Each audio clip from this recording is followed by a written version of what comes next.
Hey, it's Greg Grunberg, Snap Wexley, and you are listening to Sixth Scale Scavengers.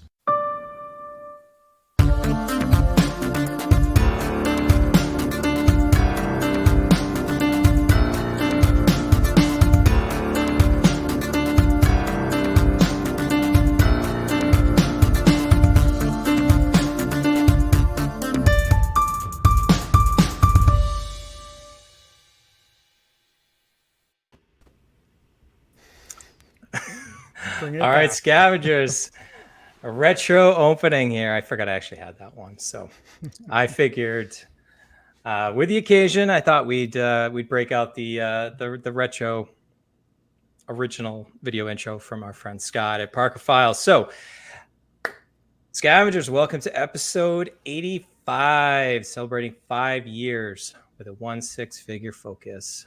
Severe pun intended, because we have a guest. So I'm your host, Bryan, joined as always with my good friends Chris and TC. As you notice, we have a guest, Shane of 1-6-figure focus. That's a mouthful. I can't ever say that, but I like your abbreviation, Shane. So welcome to the show, my friend. Thanks very much for asking me. I'm glad that my people managed to talk to your people and came to an agreement. And yeah, that's good. That's good. Some last second, dotting of I's and crossing of T's. Yeah, there. it's all very happened. It's all very technical.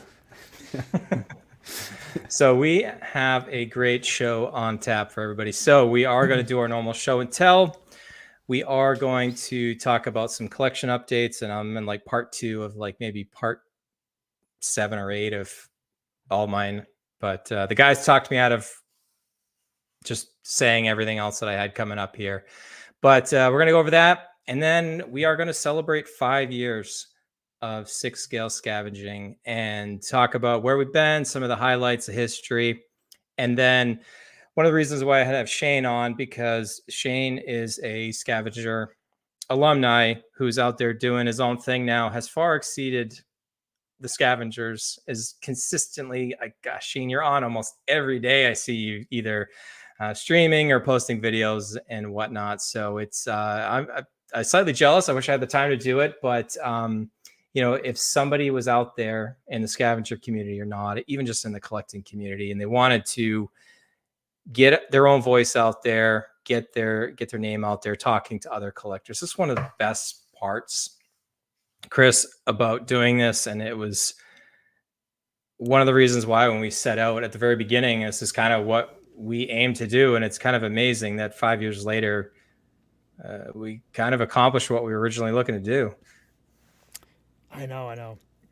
It's crazy. All the stuff that, we kind of lay the groundworks for, and everybody that's taking the reins and doing their own thing out there in, not only in this area of the hobby, but other areas as well, talking about all sorts of different things.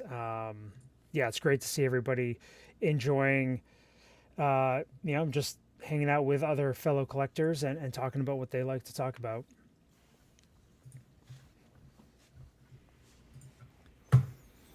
Some nice comments. Oh yeah. What's going on, everybody? Thanks for joining. Yeah. So before we get into our agenda here, just highlighted a few of them. So Mario's out there. I'm still not used to your new name, Mario, so I'm just going to keep calling you Mario. Sixth Scale Reviews, OG Star Wars fan. This is one of like my new favorite names in the collecting community. Boba Fettuccini. Jonathan's in the house. Thanks for stopping by, my friend. And yes, it has been 5 years already. Draw the line. Appreciate you stopping by. That's same. This sounds very similar, guys. Like to what happened. I know we kind of we kept things going, and it still amazes me, Chris and TC, that we were even. It's so humbling to know that we helped people in any way, because that time period really stunk. Overall, the whole world, everything shut down, couldn't go anywhere. But we still had collecting, we still had each other, so that was pretty cool. Yeah, it was not a hard conversation to have, to make that commitment to keep things going through the pandemic. Any way we could have helped, that's what we were there for, and I'm glad it definitely helped.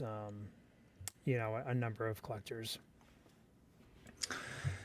Yeah, in some respects, I didn't mind the time period of the pandemic, though. I mean, now I'm driving to work, and it's just terrible in Atlanta. I don't go in every day, but Boston traffic, forget about it, man. It's the worst. Yeah, it's like the all the work at home stuff. Probably, I think like 90% of it's kind of axed, at least around me. But anyway. I don't even have an office building to go to anymore if I wanted to. So I'm 100%.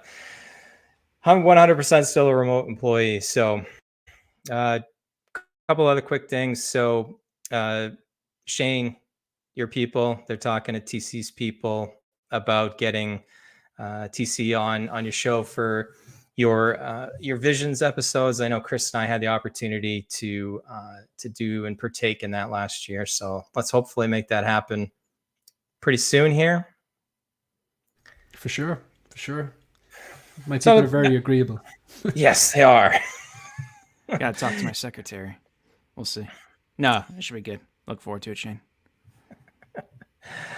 Celebrating 5 years, Chris, like I said, we'll get into it a little bit later on. I feel like it comes with a little bit of an asterisk. I mean, we were kind of on a sabbatical for about 10 months out of that, but we still started July 2018. I mean, you made the comment to us the other day, like the last time we started 5 years ago is where both you and I went on like separate vacations, and then we kind of came back and like as soon as we got back from that vacation, I just remember the ball kind of kept getting rolling. Mm-hmm. We amped up. We kept looking to make improvements, and we'll get into some of those. And I'd love to hear later on when we're going through, and either throughout the chat, throughout the show here, if anybody has like any, favorite moments in particular about, the show. I mean, I wish I could remember specific moments out of those 85 episodes plus all the special ones we've done, but there's been, we've talked to some pretty cool people, we've met some really cool people, covered a lot of different topics that hopefully people have found helpful, and it's weird to think 5 years ago a lot of the stuff we were talking about is stuff people are still talking about today, and doing it in a much better way and more eloquently than both you and I originally could. I can't even think of the word tonight because I'm clearly not up on the English language here. I remember not every episode at the beginning, but like for some reason the Infinity War Thor episode like sticks out. That's before my time. I consider those the OT episodes. We've now moved forward to the Disney streaming. Hopefully it's a little bit better than the Disney streaming content wise, but we're at the latest phase. We're trying to figure it out as we go. We don't necessarily have like an endpoint, but we weren't even sure we're going to keep doing this anymore. As somebody just said, wow, you guys are back. Yeah, we're surprised as you are as well. So, but sometimes the absence makes the heart grow fonder, and I certainly missed it. I don't want to speak for the other guys, but it's been good to be back and getting back into the swing of things. The community's been awesome. I can't say that enough.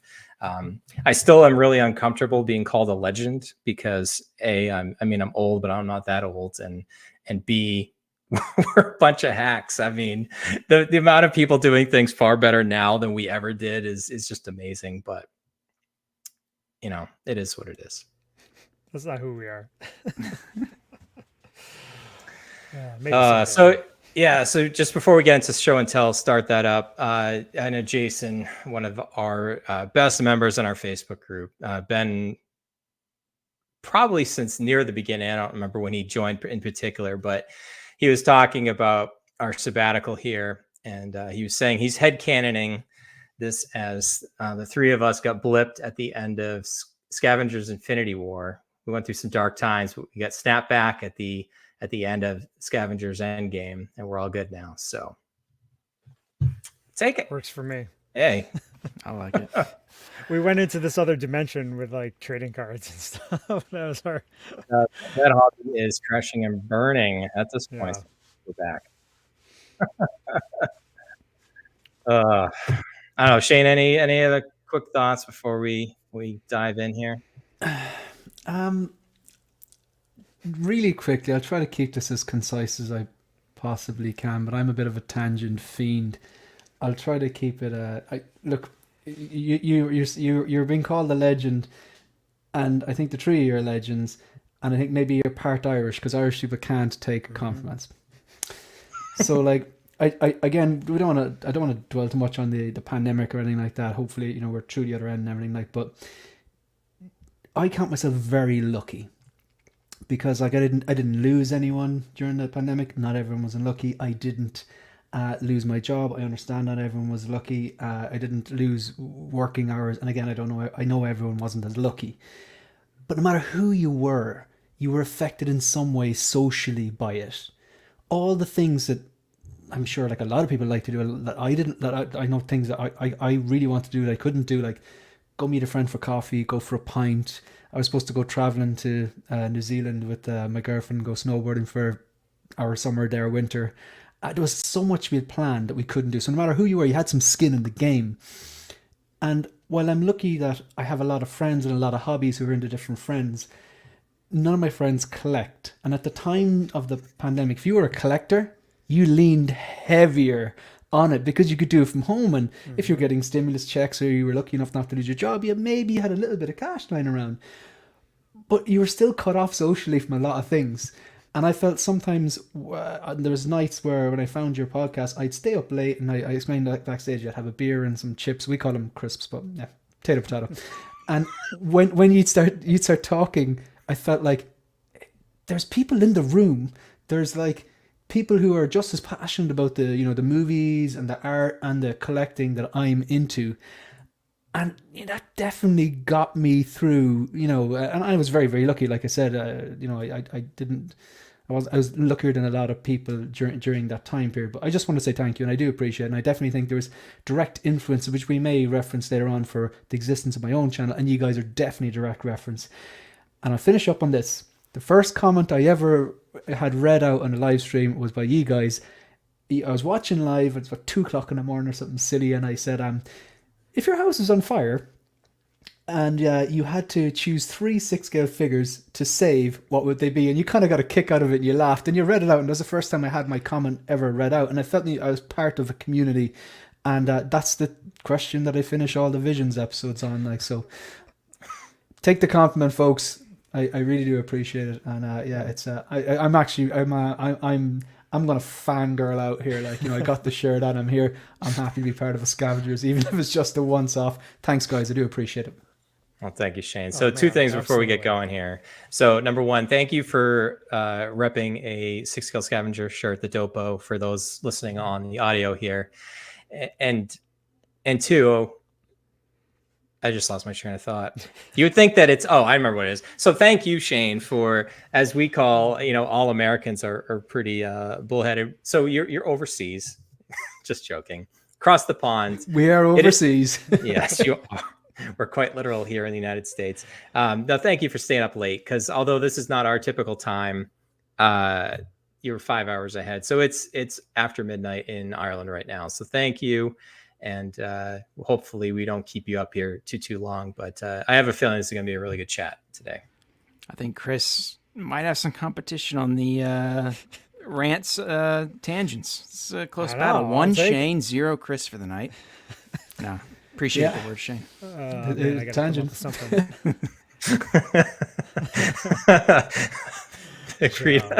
Kick that Russian out. He's good here. Mm-hmm. All right, show and tell. So this is the segment, if you're new to the show, that instead of covering all the different releases about all the different things that the Sixth Scale manufacturers are doing now, we pick one thing each where we go through and something that moved the needle that we're going to talk about. It doesn't necessarily always have to be Hot Toys. It can be Lego. Chris has a really cool one that I'm eager to talk about here too. Shane, I'm going to kick this over to TC first, but this is something that I don't think has been talked about in the Sixth Scale community for the last like week and a half or so. So I'm sorry you have to be subjected to this. However, it is new to us. Fashionably late. Right. We're going to talk the Hot Toys Joker. Artisan Edition. And I wanted to talk about it because I think it's worth talking about. I think there's a lot of things here that, that we don't usually see. Obviously, it's rooted, so that's one. But I think the fact that Howard made a video with his colleagues and his partners detailing what they're going to do with this piece, I don't know, man. I thought that was pretty cool. Thought that was influenced by INART. Some of the negatives with INART, maybe Hot Toys is increasing the prices, but I don't think you would have gotten this figure, and I don't think you would have gotten it rooted without INART. I don't think Howard likes to lose, and I think he wanted to come out and kind of plant his flag. Now, is it as good? Up for debate. I don't think the rooting pictured here looks as good as what INART provided. I think the live pictures at the cons, ACGHK, I think it looks better there. I think the sculpted looks really, really good.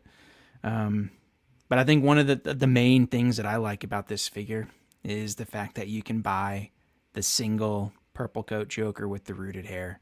I think that was a bit of a miss by INART. I think what INART released is an amazing piece.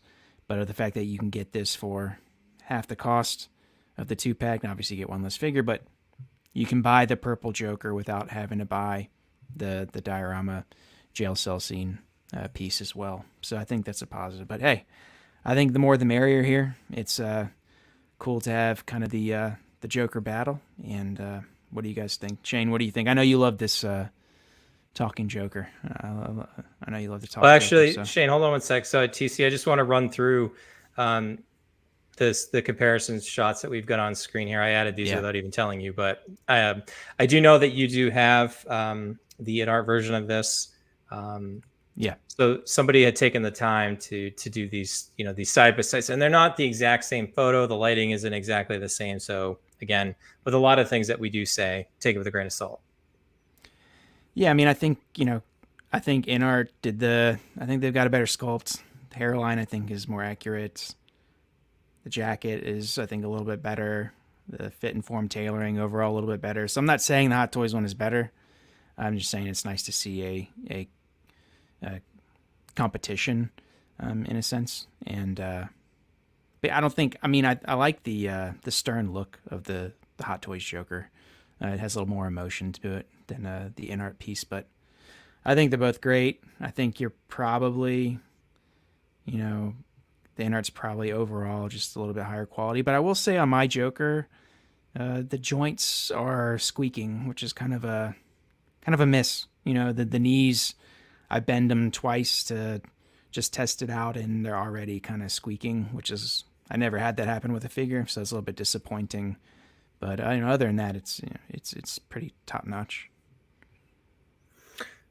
All right, Shane, I know you haven't talked about this like 90 million times already in the last week and a half. I just have a question there for TC. When you say squeaking, are they getting loose or is it still holding? No, they're not loose. It's just like it's almost like the joint in the inside is on the knees. Is it metal? I can't. It's as if it's metal, but it's like a squeaky wheel almost. Right. I find the joints actually quite stiff. Oh, they're stiff. Yeah, quite good. Yeah. Because one of my show and tells is the Big Chief Studio Tommy Shelby, and one of the complaints I'd have about that is very, very loose ankles. But I'll keep it really simple. I agree with everything you said. Mario's like I'm kind of as sick as talking about this as Mario is sick of denying that the N1 is coming, and he's dead right, it's not coming. Mario's beard is safe. I agree with everything TC said. I think it was a very kind of logical explanation of it. There are no bad products on the screen, whether it's the INART or Hot Toys rooted or sculpted. But at the end of the day, I think the INART has the edge on the rooting, the hairline, the sculpt, the paint apps, and the tailoring as well. I think it's a better product. and I'm comparing the actual product to the prototype images. But look, we don't know how it's going to turn out. Personally, I'm not going to rush out and get any of the Hot Toys version because I'm happy with what I have. I would rather invest funds into other figures, so that's pretty much point. it. The paint, definitely. Sorry to cut And off. and like, again, I make jokes about, I'm sick of talking about it, but I mean, I was on a stream earlier on, someone asked me what my favorite movie is, and I said he wouldn't let me shortlist it, so I had to name one. I did say The Dark Knight. So yeah, look, it's just a fantastic movie and a fantastic performance, and there's no bad products here, and I thought the way you put it across was super, but I do think INART has the edge. So, Chris, one of the things that we've hardly ever done is, and it might be cheating a little bit because we don't necessarily take a lot of sides. We tend to, stay towards the middle, not too positive nor negative. I think one of the things that has changed in 5 years since collecting is there's so much more stuff available. And now we've got competing sixth scale manufacturers that are actually making the same figures at the same time. I would say, Chris, like one of the best things that you can do, you will never, hardly ever change somebody's opinion about something. They're going to see something on, like Shane just said, you're going to see on screen, there's no bad product here. You're going to see the pluses and minuses of both of these. I mean, personally, I look at the INART one on screen here, and he looks more menacing. And that just, he looks more like I remember him. And that's important to me. Vote with your wallet, people. I mean, that's the biggest thing. Saying one's better than the other, at the end of the day, who really cares? Spend the money on what you want to at that point. Exactly. I mean, it's that question of like, how much more is the INART worth it to you? Are you willing to pay up that much more for the figure? Are you willing to, not have as many figures because you're paying up for the INART version? It's everybody has their own budget and approach with collecting. And if, down the line, somebody gets in and the Hot Toys one, though slightly, some people would say is inferior overall, like it may just be more affordable. And like, I just think that, what you're saying about, it's easier to obtain. Yeah, exactly. So I don't know. Well, one thing, Chris, about think about this. So, I mean, obviously, you live an hour from me, so we've been to each other's house plenty of times. And you and I are both well-versed in the sixth scale. But if you think about, to use Shane's example, if you've got your friends that aren't into collecting and they happen to be over for like a gathering or something like that, and they look at your display cases, and for some reason, Chris, you had both Jokers on the shelf, 95% of the time, somebody that doesn't collect is going to look at those and be like, why do you have the same Joker on the shelf? Or why do you have the same figure? They're not going to look at it in the level of detail that we're scrutinizing things here. So Definitely again, not. vote with your wallet. Definitely not. Yeah, it's I mean, tangent. It is amazing to see like relatives or friends look at the Hot Toys figures that are not collectors at all, like not one iota, and they are just like absolutely blown away with how realistic they think that they look.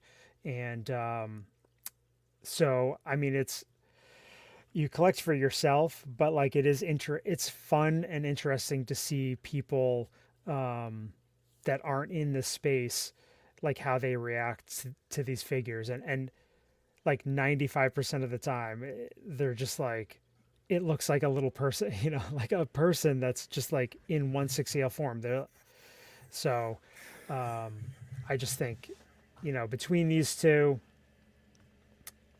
I mean, they're both really well done, and it'll be interesting to see what the final product looks like from Hot Toys, because that will be the true comparison.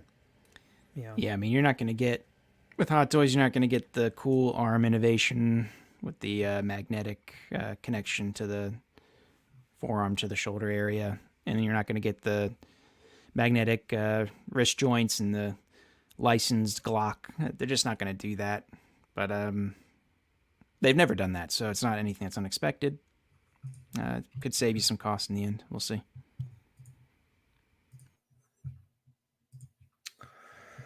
All right. So we spared people tons and tons of Joker talk, but I think we kind of put a bow on that for right now. So Shane, I wanted to lead with you, but being the guests and all, but I also just wanted to get the Joker chat kind of out of the way so we can talk about this other stuff. I appreciate that. Yeah, I'm a man of the people here. So low-key collector. You just Calvin, missed it, Loki. we used to be friends. I can't wait for that JND Joker that's been rumored. Sixth Scale. Here we go. Round 3. Tomorrow, Shane, what do you say? I'm retiring. Yeah. I mean, retire on top. Yeah. All right, Shane. So you teased it just moments ago about 2 rather unique figures, and I will fully admit I am an ignorant American that I didn't even know that this was a thing. So A, I don't even recognize the property, and B, nor the company or the product, but consider me fascinated, especially given one of these actors is currently starring in a fairly large blockbuster this summer, and he's not Ken, by the way. So I knew that was coming. Yeah. I could tell by your Kenergy. That's the thing now. Yeah, that's the thing. Yeah. it's not enough. Yeah. So like these like Cillian Murphy, like obviously being Irish, obviously this is Paul Anderson, this is Arthur Shelby on the screen, and then you've got like Cillian Murphy's characters is Tommy Shelby. I remember seeing Cillian Murphy in a movie called 28 Days Later. Mm-hmm. Yes, I remember that. And I remember it going, it's a very, you watch it, it must have been a low budget movie, like, relatively low budget, I think. And it was really good. And then I saw him in Sunshine, a science fiction film by Jim Sheridan, well worth a watch if you haven't seen it. And then Red Eye and Inception and obviously Dark Knight trilogy. And I always thought he was good. But it wasn't until I saw him play Tommy Shelby where I was like, this guy's amazing. And then his work in Oppenheimer, fantastic. So I watched this series. I'm a big fan of it. It's just bloody good television. I mean, I literally just watched episode 5 of Secret Invasion just before I come on here. And I think I'm at least 30% dumber after watching it. I just know, like, I just know. Where is the script? Where is the story? Where is the intrigue? But this show has it. It's got great story. It's got great characters. It got great delivery, and it's got action and stuff. And Cillian Murphy shines in it. It's well worth a watch. If you like good drama, action, it's got it all. I got these 2 figures. I was looking at them a few months ago back in May. They were £300 each. I had them in the cart. Those things are heavy. Yeah. Like I was gonna say it if you didn't. Nice. This is a Back to the Future reference. Like, this is heavy, but I preach on my channel a bit about, like, I pass on a lot of things that I like to get the things I love, and discipline collecting and stuff like that, and being responsible and stuff. And I just felt, no, this is not the time. I logged in 2 weeks ago to Big Chief Studios, the website and the company that make these, and they were down to like £160 each. It was nearly 2 for the price of 1. So I picked them up. They're not like the head sculpt. I can see Cillian Murphy there, but they're not the greatest head sculpts. I'll come straight out and say this. Just because I bought them doesn't mean I'm going to tell you it's great. Like, I can see Cillian Murphy there. I can see Paul Anderson there, but they're just a bit soft. Big Chief Studios, this sounds a bit silly, but their sculpts, the likeness is there, but they look very plasticky. And I get that they're made out of plastic, but there's just maybe a bit soft, not enough detail. But when they're on the shelf with the tailoring and all the accessories and stuff like that, they're eye-catching figures from a really, really good TV show. And I strongly recommend, if anyone is at a chat who just likes good television and you're looking for something you can sink your teeth into, watch it, but watch it with the subtitles on. Because if you can't understand me now, you haven't a hope of understanding what these people from Birmingham are saying. My wife and I, we started watching it years and years ago. Yeah. And we're like halfway through season 1, and I'm like, I can understand about 20% of what they're saying.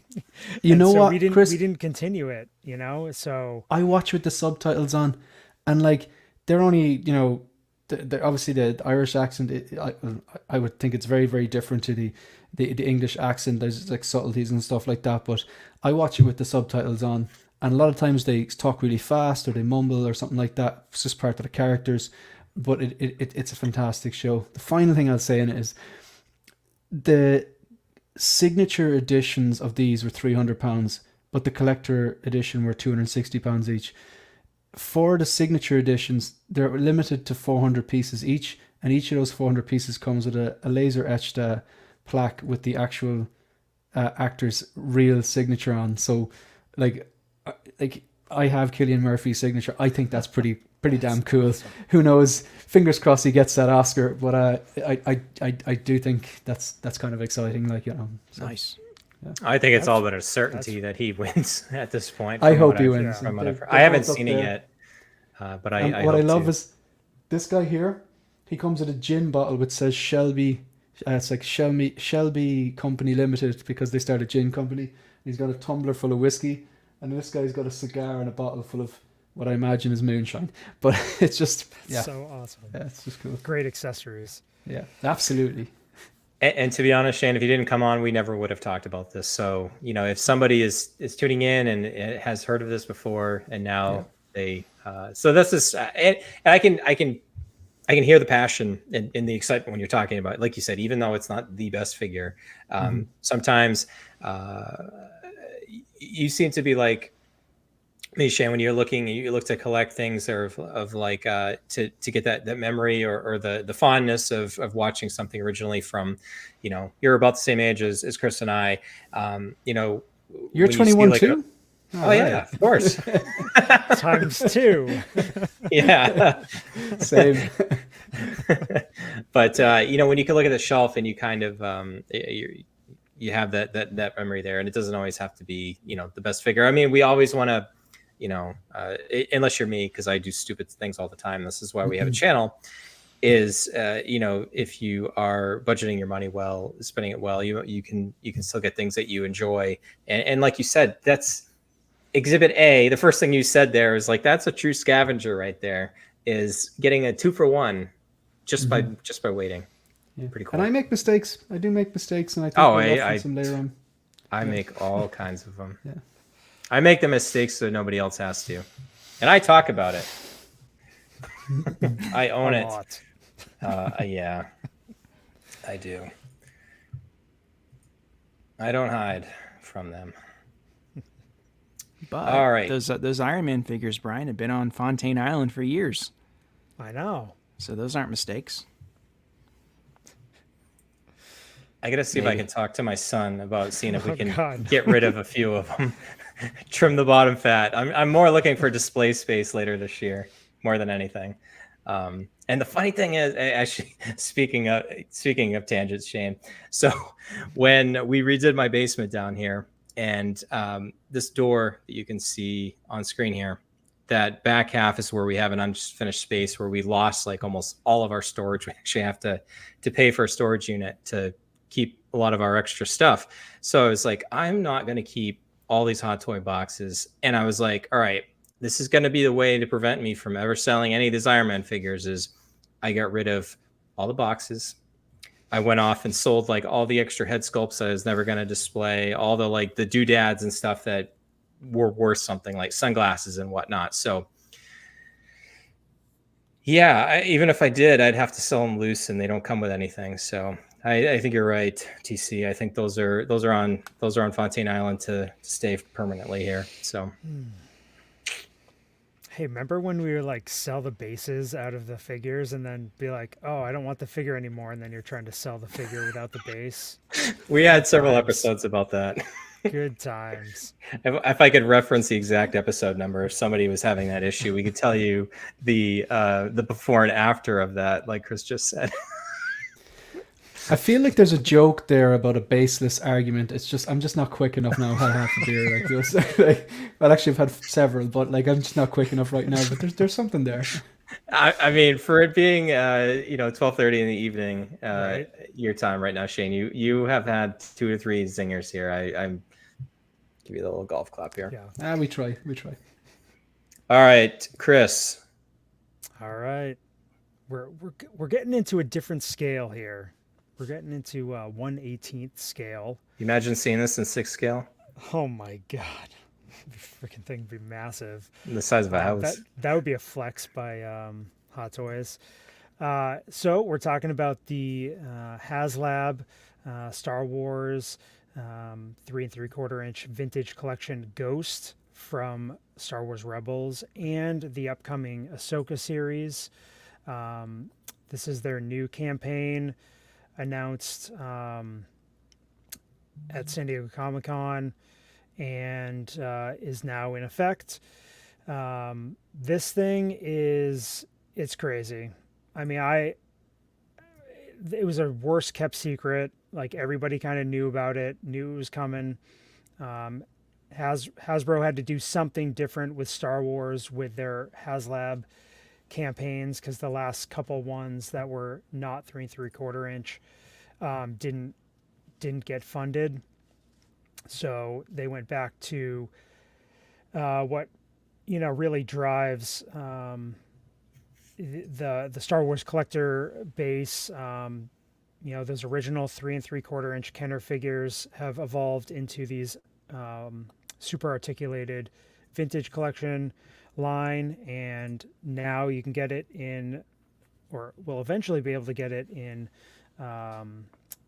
get the Ghost here.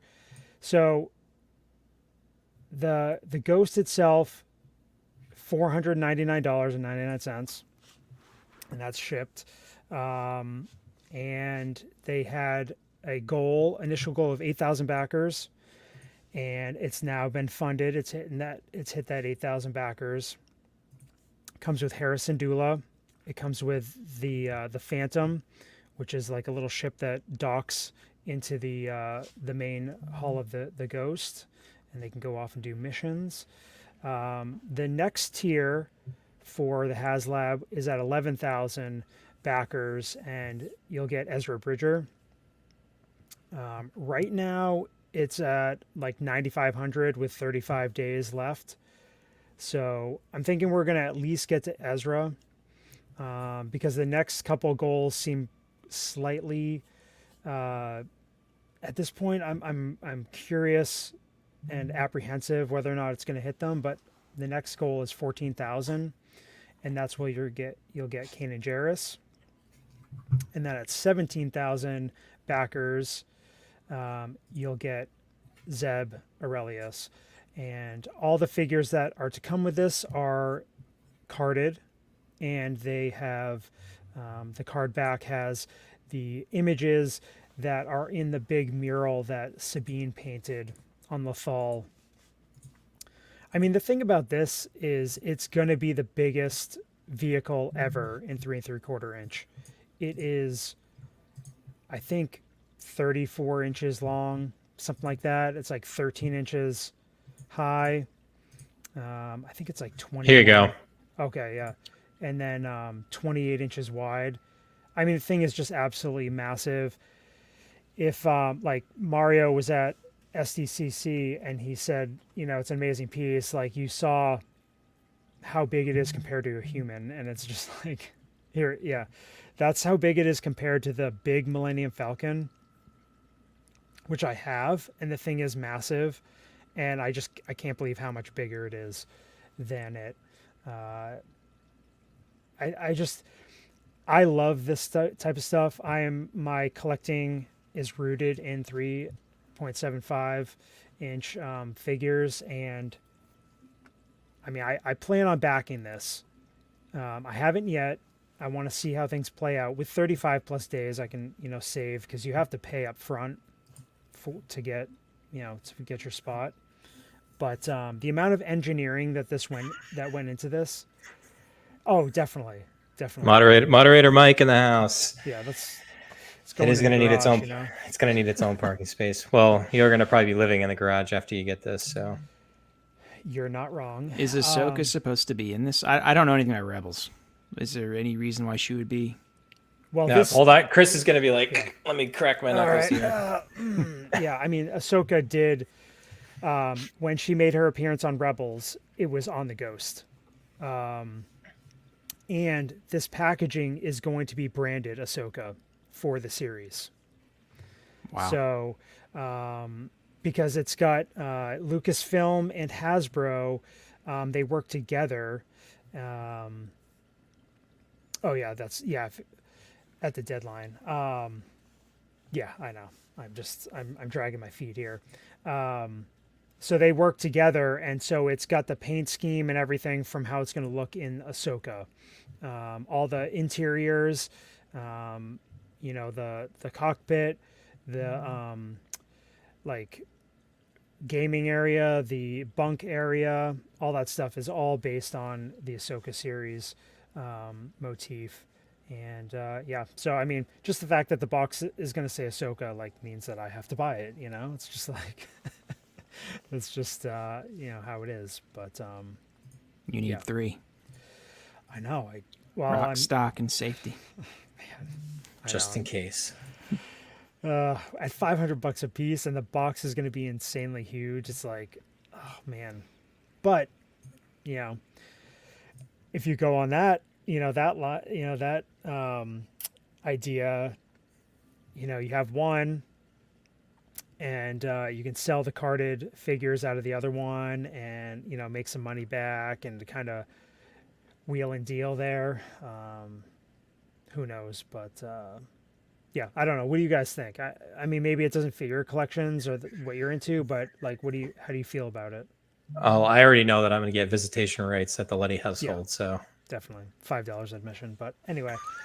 I mean, I love these things. I wish I backed the Razor Crest. Never did. You can get it now. I think it will cost you $500-600. Yeah. To get the Razor Crest. I'm sure it was higher at one point. Yeah, I think these things are awesome. I just I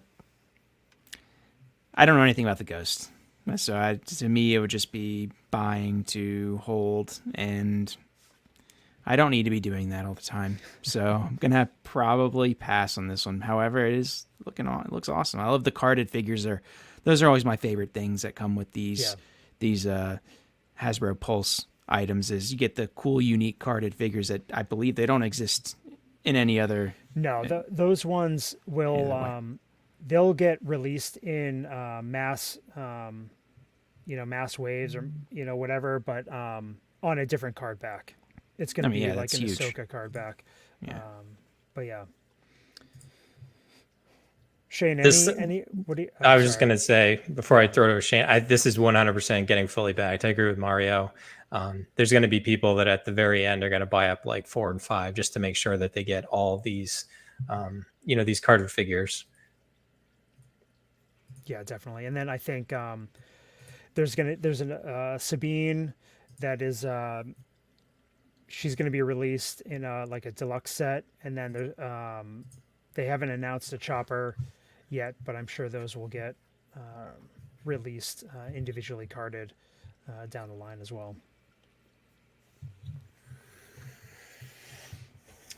Shane, I don't know if this is your thing or not, but any thoughts about this? I don't know if you had a chance to talk about this in the last week and a half or so. No, I haven't. It's 3 3/4 inch. I actually like a lot of collectors. I did previously collect 3 3/4 inches, and I had a lot of carded Power of the Force figures in episode 1 and 2. And once I get into 6 scale, I sold them off. I suppose like the idea of 6 1/4 scale, just in terms of you can unbox them and display them without actually ripping the card off or whatever. But I like the idea of what HasLabs are doing. They're picking kind of, I suppose, really fan favorite ships like the Razor Crest and the Ghost, and They're kind of the backers ideas is kind of nice as well. Kind of put the feelers out there. But I haven't watched this from Rebels. Is that correct? Yeah. Yes. It made its debut in Rebels. And will probably feature in Ahsoka or possibly. Yeah. Yep. So.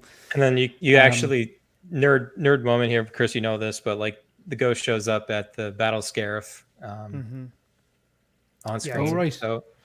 And it's in The Rise of Skywalker as well. Ah, I see. We don't talk about that movie. I know. Here. It's just never heard of the that best movie. part of it. Best part of that movie is just seeing a blip of the ghost in the background.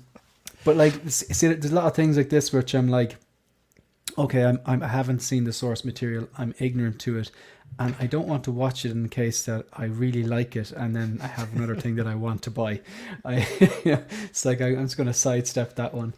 I'm watching Clone Wars. I've been getting through Clone Wars at like a glacial pace, but I'm finding now that I'm kind of, on the start of season 5, I'm putting my phone down less and going, oh, this is kind of cool. And I'm like really hoping that I don't think I will FOMO into Clone Wars stuff, because that would be the death of me. Yeah, that's a rabbit hole that you can go down very fast. And the longer you wait, the more expensive the clones will be to go back and get. So stay there as is. So, all right, Chris, thanks for sharing that. I'll be quick, just in the interest of time here. Actually, I think I talked about this last time out, but we got more information about it. So INART obviously had teased that they were going to be doing a Henry Cavill Superman. Now we have confirmation that this is going to be a BVS Dawn of Justice figure. This was the tease image. And then at Shanghai, the event, you saw INART putting out all their figures, their prototypes on display, and the Henry Cavill Superman was featured with an angry face and a I guess calmer face here. But as somebody that does not want to go back out and pay aftermarket fees for either of any of the Hot Toys versions that they've done that aren't always entirely screen accurate, or likeness is off, or the suit designs isn't off. I'm not going to say that this is perfect, but I think, and I'll show it later in my collection update, I have a lot of confidence in what INART's doing.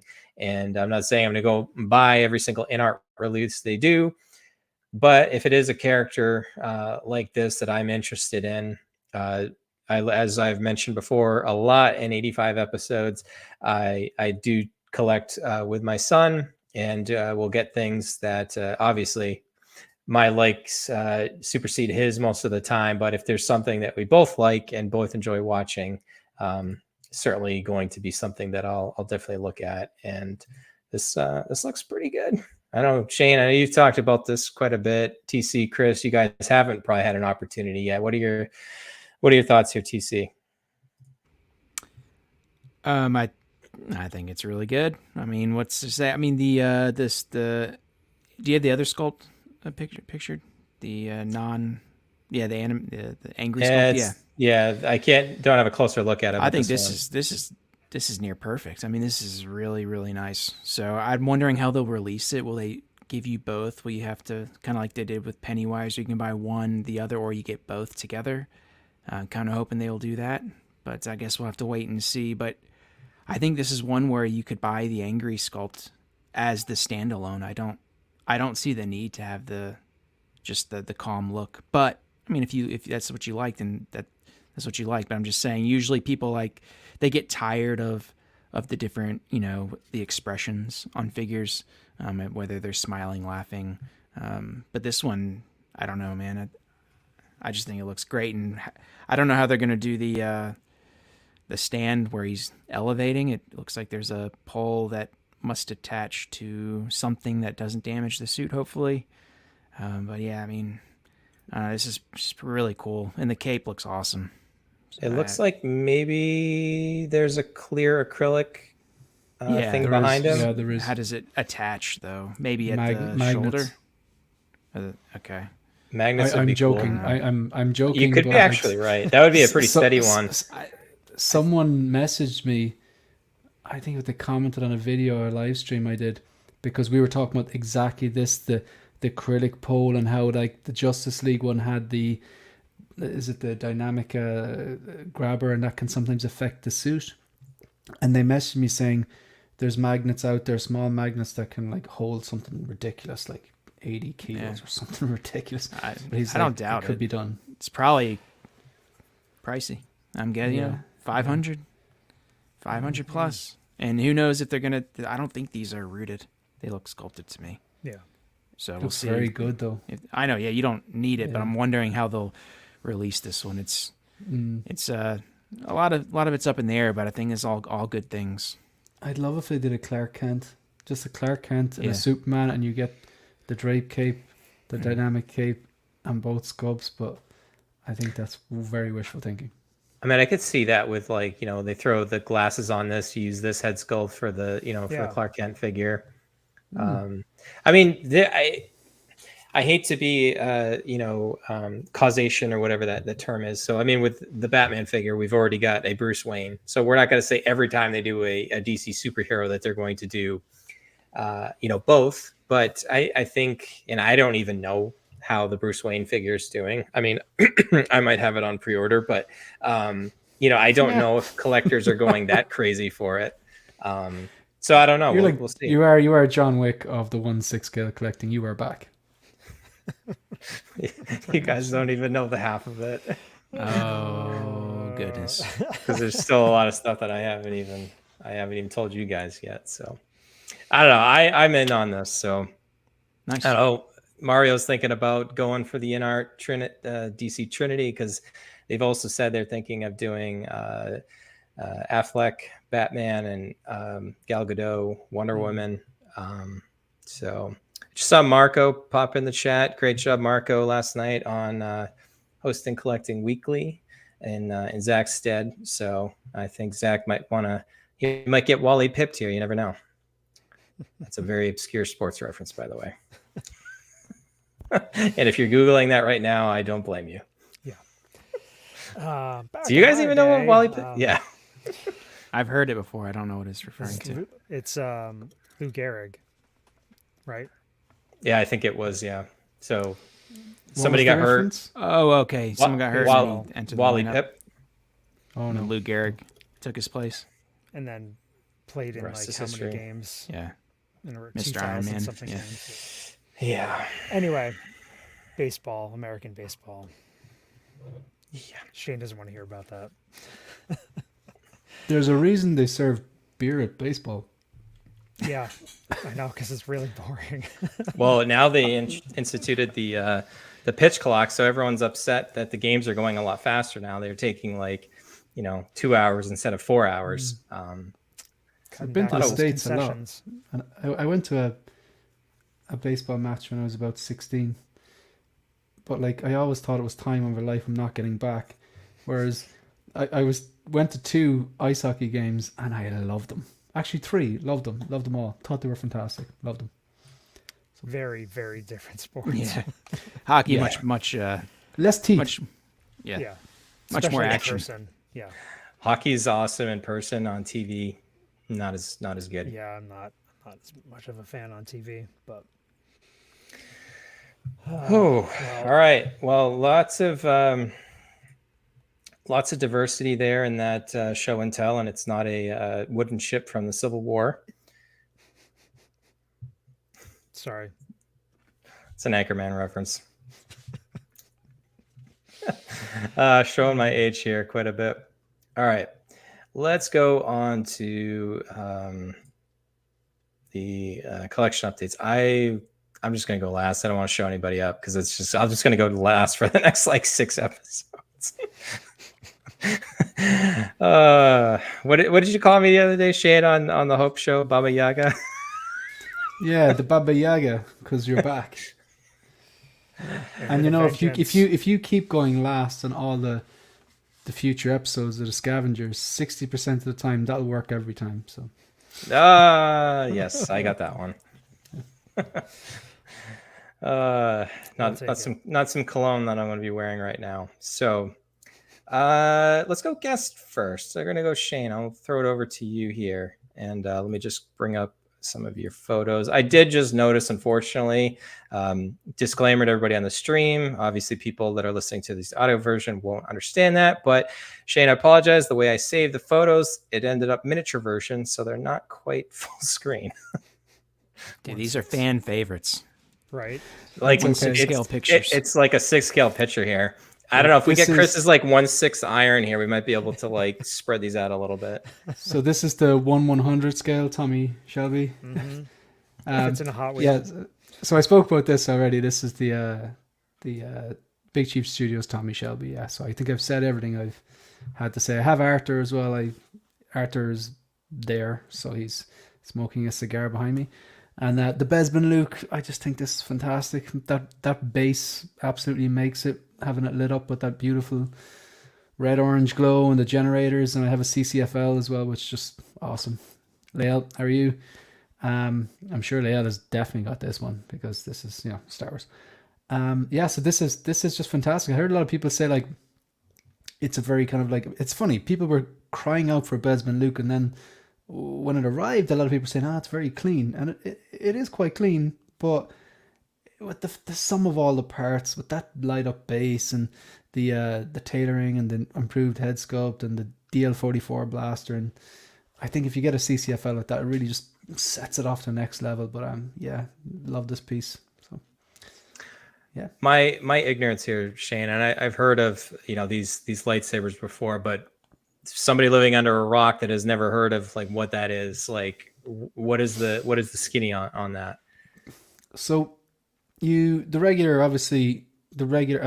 up to now with the Hot Toys lightsabers, you've got to swap out the arm. There's 3 little batteries, and you have a blade that's attached, and then it lights up, and then you spend 10 minutes doing all that, and then the batteries last about 10 minutes. And it tends to be like the bottom of the lightsaber glows, and it gradually loses its light towards the top, and they're skinny. The CCFLs are customs. There's a bunch of different companies that make them, or I suppose customizers on YouTube or Instagram or Facebook, whatever. I don't know exactly what the technology is. It's called like CCFL. It stands for something. I should know that. But it glows right until the end, apart from the very, very end tip of it. But it glows steady throughout. It doesn't lose its light throughout,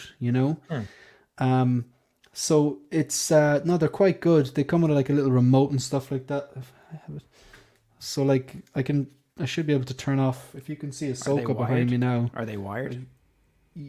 Yeah. So they're wired into like a little remote box, and then plugged into like into a plug.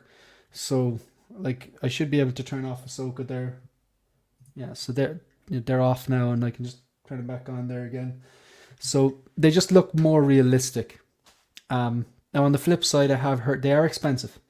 Could cost you about $150 for the blade, the hilt, the little remote control, and the box and the plug and stuff like that. But they do look the business. I've also heard OG fan bailed you out. Compact fluorescent light. Yeah, so that's what glows. Not even that. I figured it would even be more technical than that. Yeah, so cold cathode fluorescent light, thanks to Dan and OG and El Mario as well. El Mario.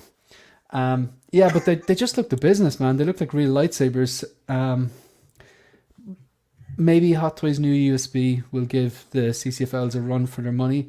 I would be a bit skeptical. And I've also heard that the CCFLs can burn out. So maybe I could be back here in 6 months' time going, not worth the money. So just put a disclaimer out there. And what's the cost? For what you're looking at behind me, or sorry, on screen, the Besman Luke. So that's the hilt, the blade, obviously the wiring, stuff like that. There's a little remote box which I've hidden, and a plug and a remote. You're talking about $150. Okay. They are quite expensive. And then the Ahsoka live action there, the white blades, they're like a 2-pack, so that's a bit more expensive then. Yeah. But they're addictive. Once you get one, it's like you do kind of go, oh god, that looks immense. It really it makes it like that much cooler. It makes it really pop. I can see that. Mm-hmm. Slippery slope. Yeah. So Yeah. Quick shout I out love, to. love Bespin Luke. Oh, go ahead, Brian. Oh no, go ahead, TC. I was just gonna say I love Bespin Luke. I think I have it too. It's probably my favorite figure. The base is amazing, isn't it? Yeah, base is amazing. The figure's amazing. DX7 was always one that figure set that I wanted. Never picked it up. At one point at its peak, it was very expensive, and then I just it did show its age a bit, but man, they did an awesome job with this 2.0 version, and I love the swap out hair pieces. Mm-hmm. Yeah. The tailoring's nice as well, and even though the holster is pleather, it's just I know it just sits really nice on it, and the way the strap on the tie, it's just cool. Quick shout out to Dilo, the collector, Danny, Scavenger alum. About 90 minutes time, the Wolfpack will be going live on Jedi Knight's watch. So after this show, I highly doubt we're going to be talking for another 90 minutes from now, given Shane's bedtime is going to... Yeah. I'm good. I'm sure. I'm good. Yeah. So we love making sure this community is awesome. Even everybody hanging out tonight with us. This is really cool. So this is so I've had the DX19 a while, but the reason this figure is there, because I mentioned before on a stream that obviously Hot Toys haven't really done the Batman Begins suit justice. The 2.0, which we were kind of hopeful for, we pretty much got exactly what was on the prototype. It's not screen accurate at all. The cape's a mess. The clips are not in the right place. They're kind of around to the side when they should be pointing down. The cowl is inaccurate, and I believe the first batch were very glossy. I had Dean Knight on the channel on an episode of Visions, and I'd watch a bunch of his videos on like how to put together the Ultimate Batman Begins 1/6 scale, because he's that's his favorite movie. It's his favorite bat suit, and I've gone and ordered an OT Customs cape, a Jackson Jew custom head sculpt, which should be arriving Q4 through a 1/6 kit. I intend on getting a later batch of the Batman Begins 2.0 because it's a matte finish. They obviously fixed the gloss. So obviously the plan is to put all these things together. And the reason this is here is because that base you see there, it's a very simple kind of a concrete style, like a corner of a building. It's actually from the Hot Toys MMS 143. It's a Spider-Man 3 figure. Dean Knight had his Batman Begins that he put together, his, I suppose, definitive version, if you want to call it like that, just standing on that, emulating the scene in Batman Begins after he captured Falcone. He's standing there over the city with that draped down, covered in that cape. Mm-hmm. And what's beautiful about this base is that it's wide enough that Batman can stand in it, but narrow enough that the cape will drape down over the sides, and you'll get that silhouette effect as opposed to gathering. This retails, like, if you can find it on eBay, it could be like $60 and another $50 shipping. Ian Agent Silverfox, he's a member of the collecting community beyond the Hope Show sometimes. He just messaged me a few weeks ago going, are you still looking for that base for the 143? And I was like, yeah. And he goes, stop looking, what's your address? Like, not all heroes wear capes. Just found it for me, sent it on. So as soon as the head sculpt comes in, I'll start looking for that a 2.0 version of that Batman Begins. They're going cheap now, but I'm really looking forward to putting that together. That's massive shout out to Ian. And the cape in this was actually a Jackson Jew custom. This is obviously the DX19 that was gifted to me from Alan, the Sixth Scale Gallery. This awesome. The community is awesome. I love hearing stories about that. Yeah, and the thing that I like about this is, and like I've been more open to it as the years have gone on, is doing this mixing and matching, and going with some aftermarket stuff that's improves the overall look of a figure, or giving it subtle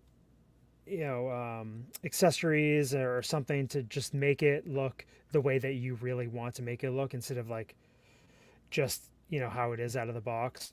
I love doing this sort of thing, and it's great that there's people out there putting this stuff together in aftermarket stuff that can help some collectors achieve those goals. Oh, one more photo here. Sorry, Shane. This photo does not do it any justice. I think it's on the Instagram story. I'll put it up. I'll put it up now in a second. But yeah, it's just every now and then I'll just rearrange stuff. Some stuff stays in the same cube, and some stuff get rearranged and reposed. And I was up. Even that's different. I took that photo yesterday, but now it's different because I had the two versions of the INART Joker that I love talking about there, and I swapped them out and put the two Peaky Blinders figures there. So I'll take a photo after the stream and put it up on the story and people can see it. But yeah, that's me done. So thanks. Very clean looking display. Looks great. I know Roy would be very proud of that. Yeah, Roy was the first person I heard talk about. I think he likes one figure per shelf, and he's a very clean look. But he was the first person I heard talking about rotating figures, and I definitely took a few notes that episode. Yeah, for sure. We got to have Roy back on at some point. I know he's been super busy lately. So, all right, TC, what do you got going on? I don't know if I grabbed. I didn't send you pictures. What a novice! This guy. Talking about right. me. Yeah. Didn't get pictures. Wow. Yeah. I guess busy day at work. I'll blame it on that. I picked up 3 figures. I got the Scarlet Witch from her show, WandaVision, and yeah, awesome figure. And I think I just needed a Scarlet Witch. It's another one of those figures I mentioned, Bespin Luke. Scarlet Witch from Civil War. Always a chase figure. Never picked it up. I think they've done the new one quite a bit of good justice, and just quality figure all the way around. I do also like the Multiverse of Madness version as well, so I'm probably going to pick that one up too. I got Doc Brown to kind of close out the Back to the Future figures from Film 1 and Film 3. And so I got 4 figures there total. And then I picked up the Newt Scamander from Fantastic Beasts to go in the Harry Potter collection for whenever Harry Potter figures start sprinkling in from INART. So I got the special edition Newt. There's a seller on eBay actually sells them for like the special edition, not the regular one, $200. You can get them new. So it comes with the full-grown Niffler, as well as his little buddies, the little Nifflers. But yeah, really cool figure. The tailoring's awesome. It's one of those I never really gave proper consideration in the past, but if INART's going to dive into this Harry Potter line, I think I need to add what I can, at least from the heroes side of things with the good old Newt. You'll have to let me know if there's anything Harry Potter related you're looking for. I'll be this weekend going down to Disney World for 7 days and then the Universal Studios for 3. So it's going to be quite the adventure. Nice. So I know I'm already looking for Chris and Ahsoka stuff. I can if there's anything in particular you might be looking for, I'll keep an eye out. Thank you. My son loves looking for, like, if I tell him I've got a friend looking for something, like that's like becomes like his mission. So we'll keep an eye out for you. I'll have to maybe some wands or something. I'll have to do some research. I know that's the one thing my wife is, my son and I are going to be building a lightsaber at Galaxy's Edge. And shout out to the group members that have been helping with some suggestions about the hilt and stuff to get. My wife's main thing that she wanted to get was to get one of the, like the high quality wands that you can like interact with stuff in the park. So it's going to be a very expensive trip, but it's going to be hopefully very fun. And it's going to be very hot in Florida. So, oh my gosh. For the memories. Are you going to go to Islands of Adventure? Yes. Nice. You got to ride Dudley Do Right, the water slide. And let us know how it is, because I say it's better than Splash Mountain. People don't agree with me, but I think it is. I'll have to get my wife and son to do. I don't do log rides. I hate big precipitous drops. I usually don't even like big roller coasters. So, well, I need Ben's update. So yeah, I'll make sure that he lets you know. All right, Chris. All right, so last time around, I talked about. Well, I'll start off with this. So, sorry, I grabbed these in the wrong order. That's all right. So I got Moon Knight, and I can't tell you how phenomenal this figure is. It is like one of the best figures, posability wise and just presence wise, the body that they used, everything. I love this figure. The cape is all wired and everything. You can do crazy Moon Knight type poses. I love this figure.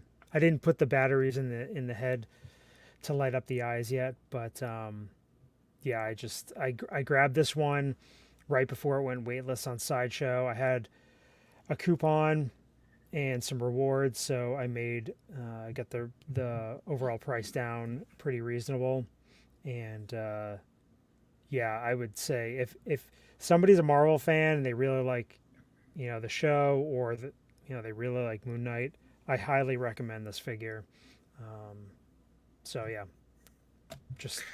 Just make sure your girls don't come down in the basement with like Cheeto hands or something. Whoa. Oh my God.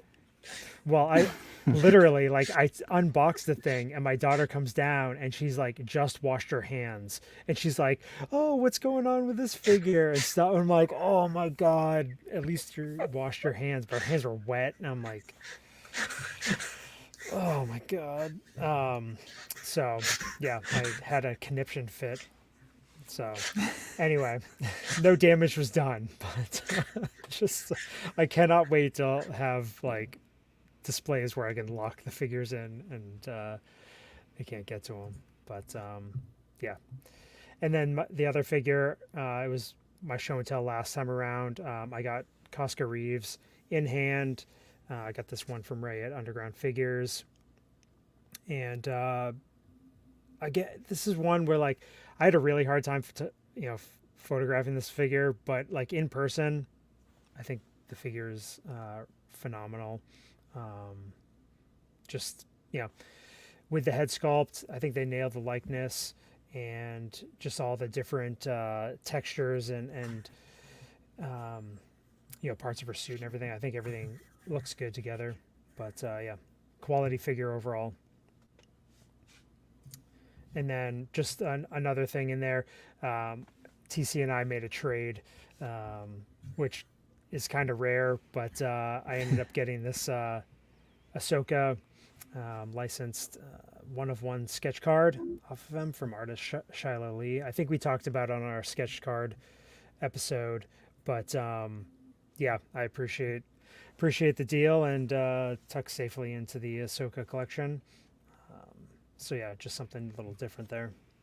Yeah, in person, that one really pops with the yeah. rainbow effect. You can't really tell in the picture. I know it's tough, but you move it back and forth and it really gets this iridescent look. Yeah, I know, right?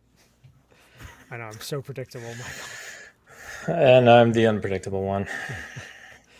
All right, get ready. Here it comes. Limber up. The Baba All Yaga. right. All right. So this theme of this update will be all my INART stuff. So if you tuned into Shane's live stream, what day did we do that? Shane, was it Monday? Monday or Tuesday? Anyways, your Hope show. See, you put out the call and I was like, oh, I really want to join because you guys, all you Sixth Scale YouTubers that are able to stream during the day is for me, that's something I never would have thought of, mostly just because we all work and have day jobs and other responsibilities and stuff.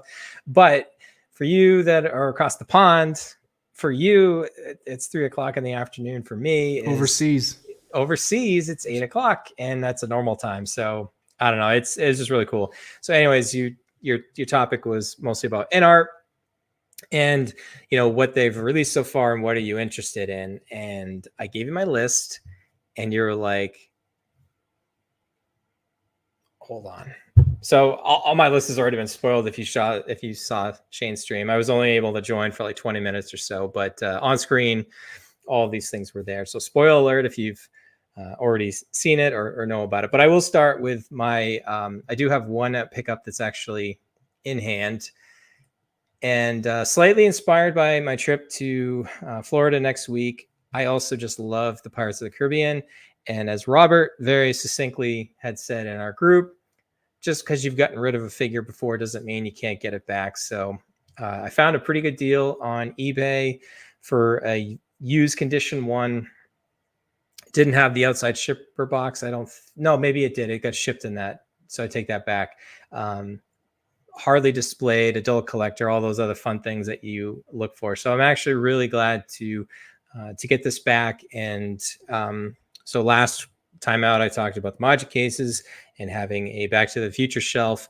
I do kind of want to also have, with all the different display cases that I have, also have like standalone movie characters that I know that they're not going to make other figures. So I can envision whenever Hot Toys puts the Indiana Jones figure up for pre-order, potentially going for that. And like this would be tough to pair with something else, but like something from a similar, franchise or something like that might not be, entirely out of place. So that was my one pickup. Pre-orders INART. So I do have, I probably would have the Joker in hand already from Spec Fiction, because I can speak. But with traveling and knowing that I was going to come up, I just kind of delayed that final payment. So I'm very eagerly looking forward to getting that in. Like Shane, I also am a huge fan of The Dark Knight. And one of the things that I don't remember if I mentioned it on the last episode or not, but I was able to show my son, who's now semi-old enough to watch the entire trilogy, and he loved it. So, when you take a movie series that you already love, great director, Christopher Nolan, obviously he's Batman. And then the fact that, he's getting to the point where we've watched so many Batman movies lately that he's like, hey Dad, who's your favorite Alfred? So, I mean, he's in. So, obviously people have talked about that to death at this point. Looking forward to getting that in probably later this month. I would imagine when I get back, I'll look to finalize that last payment. The Batman. So I really, really enjoyed that movie more than I thought. And it took me 15, 16 months to eventually watch it after it was released. Just got super busy and did a lot of comparisons between the INART and the Hot Toys versions. And ultimately decided that I preferred the INART, and just because of the available options on it. And I get to the point where when I went to go pre-order it, I had to end up at Spec Fiction again because everybody else was like sold out. And I really would have loved to go for the all-in edition, but I couldn't find one. And so I was like, all right, well, I'll just get the pieces individually. The Bruce Wayne, the rooted head sculpt, Batman. And I was like, I also kind of want to display this head sculpt because it's just that good. And I definitely want to have the look with a cowl. So I decided to pick up another standard Batman to have 3 Battisons on my shelf. I do have a plan to get the Bat Cycle from Hot Toys. I got that from Ray at Underground Figures. My thought processes have the Bruce Wayne, the standard Battison with the cowl on, and then use the rooted sculpt Batman, have him be like on the Bat Cycle. So there's kind of a different look there. So not something that a lot of people will do, but I also probably future-proof myself a little bit if I do decide, if I change directions, and I have a tendency to do that. If I decide that, maybe I don't want the Bruce Wayne, or maybe I don't need the 2 Batmans, it's a lot easier to sell the individual ones that I can just box up and parse out from there. So yeah, that's not the end of it. I talked about it several times ago with my show and tell, but also had the opportunity to show my son the Lord of the Rings extended edition trilogy the last weekend or so. And that's like one of my favorite like all-time movies. And I just never felt like they've been able to do any of the figures justice. Like, the Asmus ones and stuff like that, they just don't do it for me. The Fellowship of the Ring is like one of my all-time favorite movies. It's definitely in the top 5, and it might even be higher than that. So the fact that they're going to do Aragorn and Gandalf, I'm in on those too. So I've got those on pre-order, and I will probably go like TC just mentioned with Harry Potter. I will probably do a Bucky Barnes here and go to the end of the line with that one. I love Lord of the Rings so much. So Is that it? for now. For now. Boy, I was expecting more. Oh, there was going to be more until you guys told me yeah. not to. That was like a Wong quote, from Endgame. Yeah. What, you wanted more? And then all the portals are arriving. Right, exactly. Yeah. Yeah, get your popcorn out. So, yeah. So, Not entertained. are you not entertained? So, as Chris alluded to, like part of our sabbatical is the three of us were doing a Formula One sports car trading podcast, and I was pretty deep into that. I had shifted a lot of my collection from the Sixth Scale over into cards. Decided that maybe that wasn't for me. I still have 2 Max Verstappen cards left in my collection. I basically have sold everything else off. So as we preach all the time, use your collection to fund your collection. Basically, I've gone from Sixth Scale to cards back into Sixth Scale. So that's that's what we do Old here. is new again. What is old is new again. Again with this, the Jack Sparrow. Like I felt kind of bad. I'm like, this feels like deja vu a little bit, but I tried to rationalize myself the last time that I had sold it was when we were trying to get into the cards back in 2021. And I just didn't have the display space at that time to properly display this. Because this Jack Sparrow figure has got quite a pretty cool base. Like it's from Dead Men Tell No Tales. Like for me, the original OG Pirates of the Caribbean movie is the best, Curse of the Black Pearl. And then it kind of just has a little bit of a precipitous drop after that, but it's still the character. So there's not a lot about his costume that's probably different from the Black Pearl to this one here. So, and it's a DX. I mean, you can't go wrong with a DX figure. Yeah, it's kind of, I'd say an old school DX. It's kind of right at that. What is it, DX15? DX15 is the number, yeah. So moderator Mike's saying it might be time to start watching Span TV. I know that's the problem, Mike, is like I've been watching so many good movies.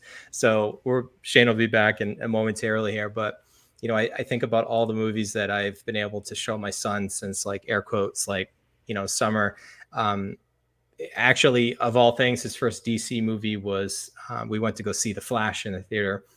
And then we went back and I tried to show him Batman 89, and he just got so scared by A, Jack Nicholson's Joker, and B, and Shane, I know you've talked about this recently with the practical effects, is instead of it being CGI and computer generated, it just looks more realistic. And for that, he was like really scared by a couple of things, especially like when he, does the hand buzzer, and then there's the part with like, the pen knife, he like, sticks it in the guy's throat. He's like, nope, I'm done.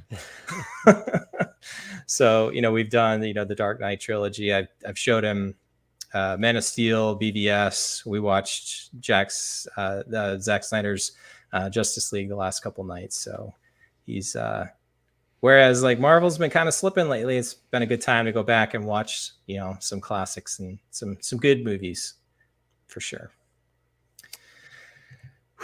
Yeah. I mean, at least you're getting your child to watch some of the stuff you're into. I can't what about you, convince Chris? my girls to watch. Oh yeah, it's all like all kinds Bake-offs. of bake-off. I mean, if they made 1/6 scale like baking competition figures, like my girls would be all into it.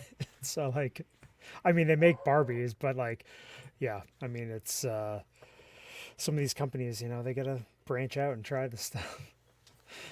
But yeah, I mean, the girls, we watched Guardians 1 and 2 a few weeks ago, and probably won't show them Endgame or Infinity War Endgame, but they'll probably watch Guardians 3. They like those things, but man, I have to like bribe them to watch these movies.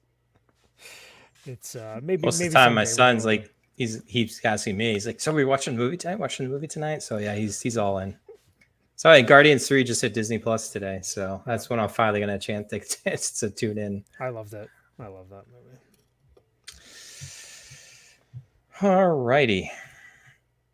Well, Shane's back, and we are at Just taking a power nap.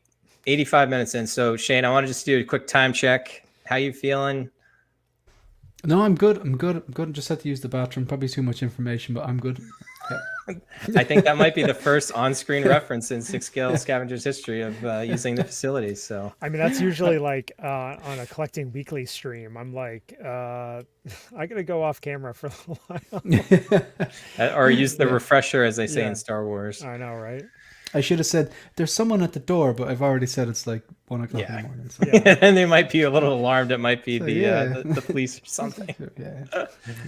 All right. So 5 years of Sixth Scale Scavenging. So we wanted to wax poetic a little bit about where we've been. We're back. Chris, can you see? I don't know where we think we're going. I think it's just good enough to be back at this point and broadcasting and being part of the community. But wanted to talk to Shane as well, Scavenger alum, being out there. And obviously, if you just look at amount of content produced, the subscriber counts and stuff like that, I'm like, we are so far behind everybody else. And I guess I'm always going to be comfortable with that. We're not trying to make this, a competition by any means, but I've talked about it recently. I have been trying to be, when I was on sabbatical, like I wasn't even really tuning into Sixth Scale content like at all. Apologies to everybody. I just tuned out. One of the things that I've been doing recently is just trying to see what everybody's talking about, just to see like what are some of the relevant topics and stuff, because we were just like off the grid for a while. And I have to say, I'm completely impressed and amazed by like the production quality of a lot of the stuff, the frequency that people are able to put content out, and just bravo to the community. Some people in the chat were mentioning earlier, like Chris, you and I were probably like, there was like one podcast out there doing audio podcasts right when we started. I mean, I think even in our teaser episode, like episode 0, we're like, we thought that the internet could use like one more collecting podcast out there. But at the time, nobody else was really covering Hot Toys exclusively. And even though they were, like, we decided that we were going to pride ourselves on, quality audio, professionalism, reduce ums and ahs. And we've left all that stuff in for the last several years. But July 2018, Chris, that sounds like forever ago. I know it was crazy. And we had been planning it for 4 to 5 months prior to that. And, we finally made that commitment to get it going. And, it was, we didn't know how it was going to go, just because there wasn't, really anything to compare to. We didn't know if there was going to be much of a following. We're like, if 10 people like listen to us, like that's, fine. But then we, decided to make the Facebook group, and, we kind of stuck to our format, and, like you said, higher quality audio, consistency with releases of episodes. And yeah, it just kind of snowballed. We started building the community, interacting with other collectors. And, we started to feel like we actually had something going on. But, back then we were part of the Brick City Blockade podcast network. And, for, I don't know how many episodes, I mean, maybe we'd gotten through like 10 episodes, something like that. And then we decided to, branch off officially on our own. But, it was like, we just figured out how, what worked for us, and, change things here and there.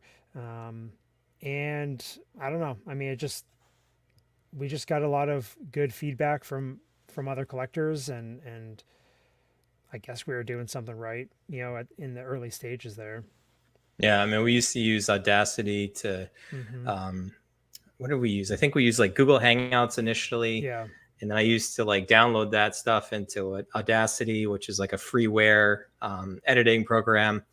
And if we had like an hour episode, I used to spend about 4 hours editing afterwards, just to make sure that we were, succinct as possible. Like somebody banged a desk, or, Chris's furnace went on, or he went on this like 10-minute tangent that had like no relevance to what we were talking about before. I would just like axe that out. Ahs. It just, listening back to it now, it sounds good, but it also sounds a little unnatural because people just don't talk that way. One other quick note too, I was just going to mention too. So the original podcast intro, I have no musical talent whatsoever. I have no editing skills outside of like being able to like cut things out of an editing program, audio only, no video skills whatsoever. The original podcast intro was actually I made using the iOS GarageBand app, and just messing around with some of like the presets and stuff like that. And you can still hear that original jingle today that Scott was able to keep and retain. So it's just funny how in hindsight, it seems kind of ridiculous that it's something we're still using 5 years later in some capacity. It works. It's classic. Classics are timeless. We need to hire like Hans Zimmer next time, maybe, if our budget allows. Well, John Williams is retiring, so I know, maybe he's doing some side gigs. And that was even before I had even any knowledge of like royalty-free music or any of that other stuff. It was like, I got to do this myself, and I did. But yeah, so Chris, like you said, we dabbled for quite a bit. The team expanded. We added Roy. He did his own thing for a little bit with Rogue 16 before that branched out into a whole other channel. It was really, TC, when he came on board, it was about episode 24. We had him on as a guest, and TC had been on a guest a couple times. We used to have a live stream that we also did that was separate of this main podcast, and that was usually Friday evenings, and TC had been on there a couple times. And you and I talked, we're like, okay, let's have him on as a guest.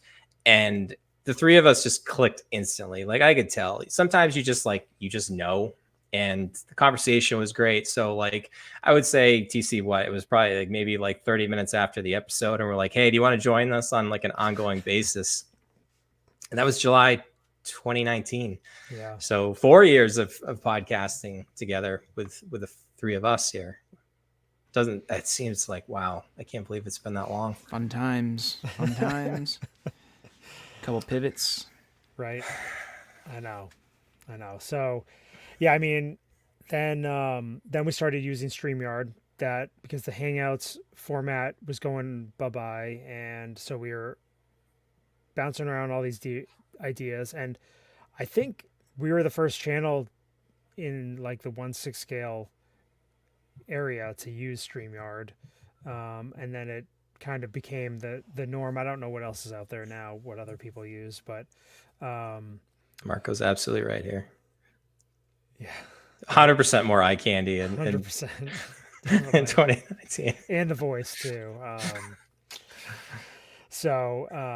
But yeah, so then we started doing the live streaming, and that's kind of the format that we've been doing ever since, and it just worked a lot better, because before we were just doing like, I couldn't see Bryan, like we were just recording, like if we were on the phone or whatever,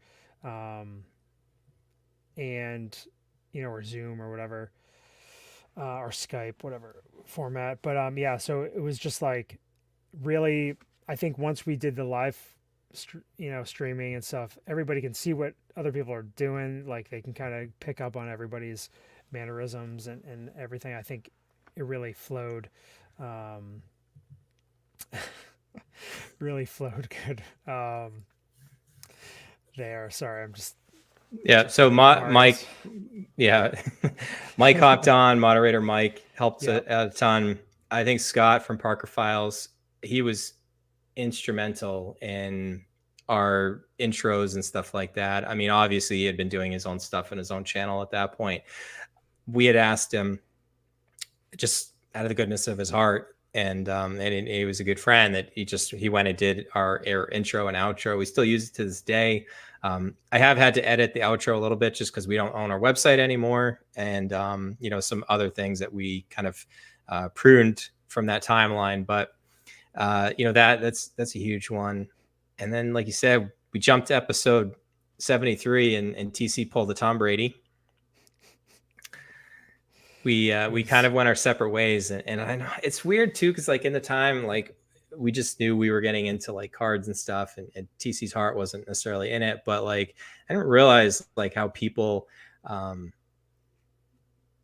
like how invested everybody was. And I think like you've mentioned this before, Shane, and I think it's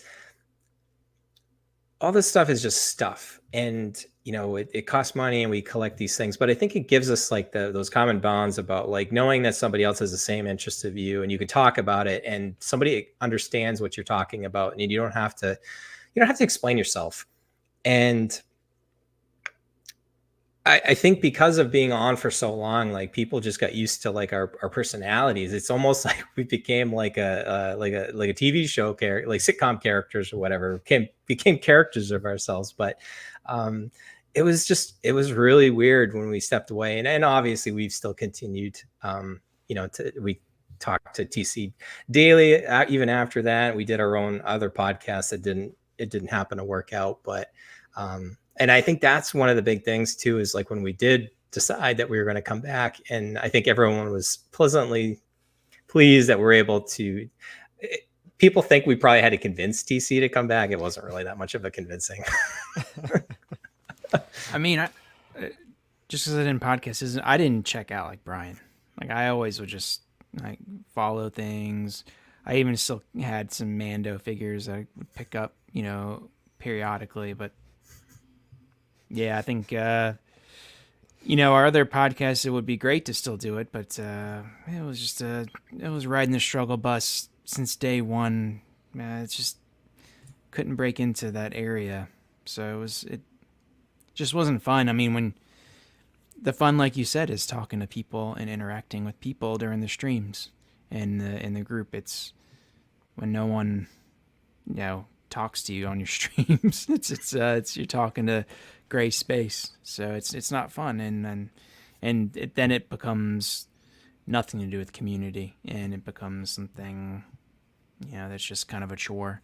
Mm-hmm. So this is a much stronger community. I think the collecting aspect is a lot more collecting based, less investor based, a lot more friendly, and sometimes when you leave, you realize,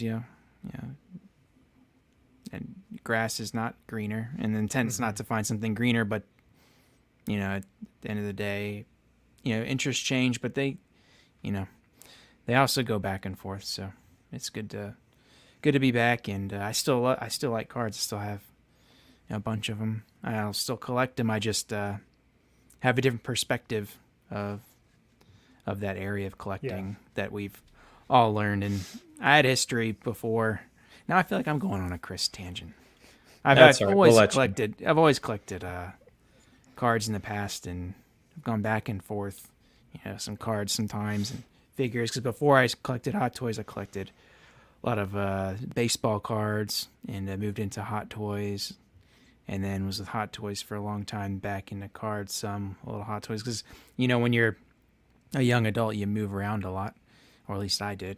And so things are always changing, and wasn't until 2018 did I move into my own house.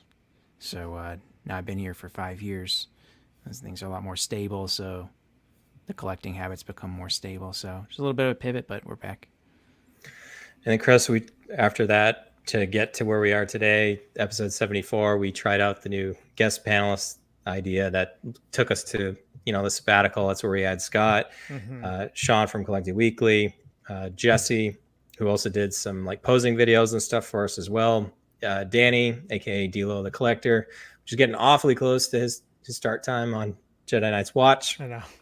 And then Gare Bear. Gare Bear is my favorite scavenger. Like Glow Ray, all the Glow Rays right now. Gare, if you're listening, you're driving right now, I hope you don't get into an accident. But that was one of my favorite episodes we ever did.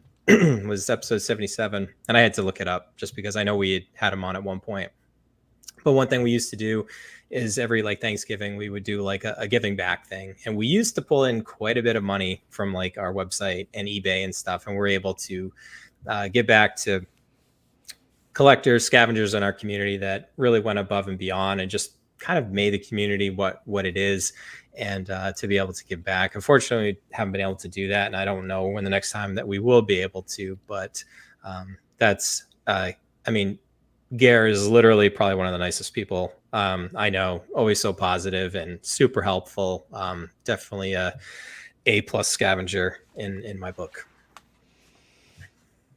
Yeah, absolutely. I mean, and yeah, this is where we are now, and it's just again crazy that it's been 5+ years, with this whole Sixth Scale thing, and we'll see how many more. But I don't know. I think it's time for Shane to talk about what. So I just have one question for Yeah. TC.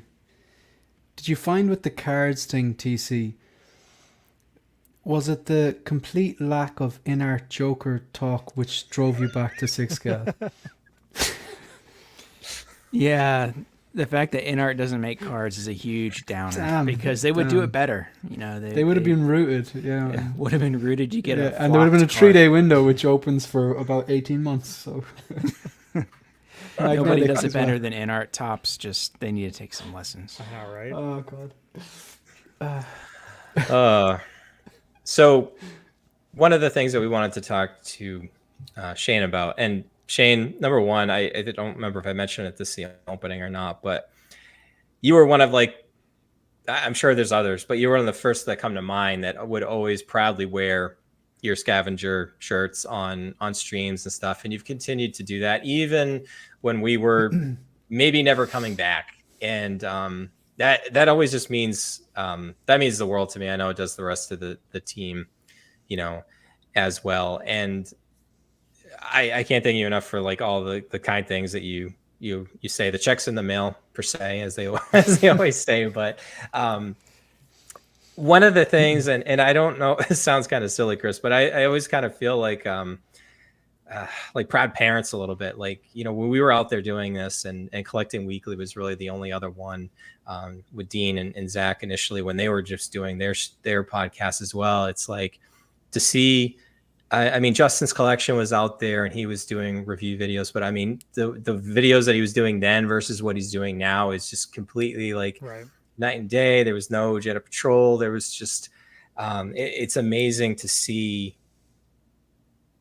kind of the community that's formed, and the fact that people are like finding their own voices and wanting to talk about this stuff, and just the mini communities that are kind of popping up everywhere, and everyone's kind of got like their group of supporters. And the fact that there's so many different channels now is you can go and find those type of content creators that fit your style, the type of production value that they do, the like, I don't know, is vibe a thing? I don't know. Like there's just so many different more options out there. So that's even more so now after doing this for 5 years, the fact that A, people are still around, and B, that people spend their, the most valuable commodity that any of us have is their time, and people willing to spend time with us is awesome.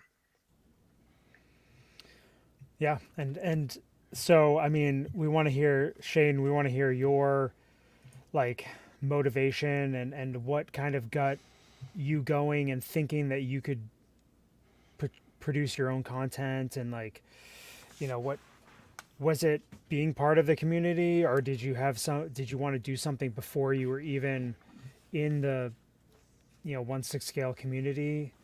Was it something along those lines, or? First of all, like you're right. Time is the only currency. The only currency matters. It's so important.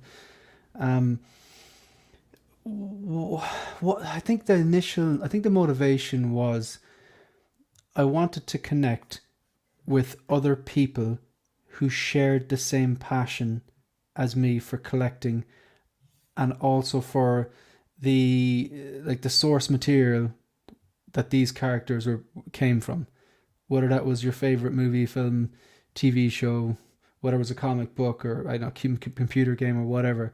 So that connection, that was important, and I still maintain that is probably the best thing that has come from my own channel anyway.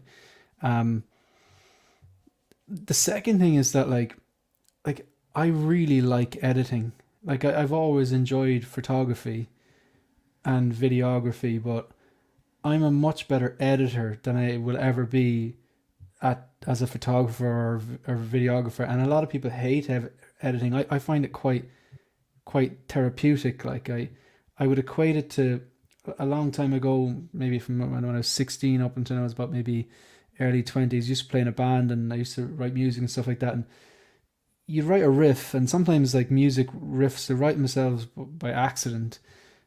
And you know there's something there, but it's not quite right. And you work and you work and you're working. And then when you eventually get that right note or that signature, you're like, that's it. And you get that eureka moment and that dopamine hit. And it's kind of like when you edit something right, going, that's the way I want it. And it's a similar buzz. And I love that. And like for me, like I like structure. Like I'm a pretty disciplined person. You probably see that in the way I collect and the way I say, that looks amazing, but I'm not getting it. I'm pretty sure Lael, the 1/6 scale man, is sick of like asking me on Sundays going, now I'm going to ask this next guy. I know he's not going to get it, but I'm going to ask him anyway. But like I am a pretty relatively disciplined person. Like, like I'm a high school teacher, so I'm very fortunate that I have the summers off. And I specifically remember being in I know this is a bit of a tangent, but there's a point. Say like I used to live in Dublin in my kind of late 20s, early 30s, and like I didn't like to sleep in during the summer. I wanted to use my time because time is so important. And I was young, free, single. I used to get up in the morning. I used to go for a run in the park. Phoenix Park is beautiful in Dublin. Some days I'd have gone for a run, gone to the gym, gone for a swim, and I'd be sitting reading a book in the park by like 12 p.m. But that middle section of the day, that like from like 12 to like dinner, it kind of like I felt like there was more I could be doing. Like, and it was that time in the middle where it's like I don't want to watch TV during the day. That time I felt like I was not using my time efficiently, and I'd already done all, I'd made a good use of time in my morning. But my point is that this gives me something to do. Say if I do exercise in the morning, I go for a run, or spend time with my girlfriend or friends or whatever, I find that there's always, I can sit down in this room and I can make a video or I can make a review, and I've created something. It might be just a silly review or a short or whatever, but I feel like I've made something, and I like that. Like, and so a lot of people find editing frustrating, but I really, really, really enjoy it, and I do think it's genuinely good for the mind and good for the soul. And you might be little problem solving stuff, but so there was the editing side of things, and the fact that I enjoy the content. Because if you don't enjoy the content on YouTube, you don't want it to be a chore. So that was the motivation really. I wanted to engage the community, and I do like editing. Sorry, I know I went. No, that's exactly no. why. Sorry. And I mean that's the thing too, is like I think everyone's got to start somewhere, and I think I know Chris and I have been big proponents of this from like the very beginning. Is it's you pay it forward. There's always you never know, and I guess this is where I get Chris probably the most in TC. The biggest benefit is like there's sometimes like you don't even know the type of impact that you might be having for somebody without even realizing it, just by kind of just being being genuine, honest. Mm-hmm. And I think that's one of the things that we've kind of heard kind of like time and time again is, without even trying to be like anything special, like sometimes you can really just make somebody's day, help somebody get through something. Somebody's like, I was able to, we had people that have gone through and binged like all of our episodes before. And unfortunately, the audio versions of all of our old stuff got lost on Apple Podcasts. Since we've been back, they're there, but you can always go back like on YouTube, and it's sometimes good and bad and painful to go back and listen to some of these older ones. But Yeah, I mean, the biggest thing is just getting your name out there and interacting, and then Shane, like you said, you don't really that's where you start to find like your not the analogy I usually make, but that's where you find your people. That's when you can start to make those connections and build on those. Right. And you never know how people are going to find your content. So it could be like an older, there he is. There's the Gear Bear. It could be an older episode that somebody came across or whatever. And then they, like Brent said, go on a tangent and they're like, oh man, I really like, what Shane is doing here. And I really like his style and stuff. And then, he starts seeing some of the other live streams you're on, and finds other content creators, that you're sharing the space with, and you never know where it could lead. And, I think we all just want to, we all enjoy this space, and that's why we're here. And that's why we want to produce content in the space. Cause like you said, Shane, like if it's something that you don't enjoy, it's a chore. And that's when, maybe you have to start asking yourself, all right, is this something that I still want to keep doing? But I just think, it's producing the content for, our fellow collectors and stuff like that. It's just, has this like fulfilling feeling of knowing that you're potentially giving somebody, something to enjoy watching, or giving them good advice, or, whatever, or helping them, make a decision here or there. It's, yeah, I mean, it's just more than just chatting with everybody. There's a lot more to it than I think, we realize a lot of the time. Or if you make someone laugh, like I do these stupid videos called Crap Collectors Say. You can say that on the show. All right. It's biological. It's okay. I'm being really, really good with my swearing. I don't swear on my channel. I try not to swear on my channel as much as I can, but I swear like a trooper, really. That's our cardinal. That's the other thing we mentioned too, Chris. That's like that was like our cardinal rule is no swearing. We want to be able to be a family show. Somebody that's driving in the car with their kids, they can listen. And we just and I remember you saying that. It makes sense. It makes sense. I as a high school teacher, secondary school teacher, I don't want to get clipped and gift out of context. That's a great comment from Mike Collins. But I do that series Stuff Collectors Say, and I think maybe a very small handful of people might have interpreted it as like, oh, it's a dig. It's like 90% of those phrases I say myself. Like, you know what I mean? So it's like, it's funny how certain phrases become fashionable in the 1/6 scale community, like Grail, banger, overseas, friends and family. Do you know what I mean? They're there. Like it's just fun, and new ones will come into fashion as well. Like so. Yeah. So Shane, highlights. Like, what are some of the things like you're most proud of that you've now being kind of like out on your own? And I mentioned it before too, like it amazes me, like you and others you're just on like a lot of different streams, and to the point where people are giving you grief about like, oh, so you got to talk about the Joker again.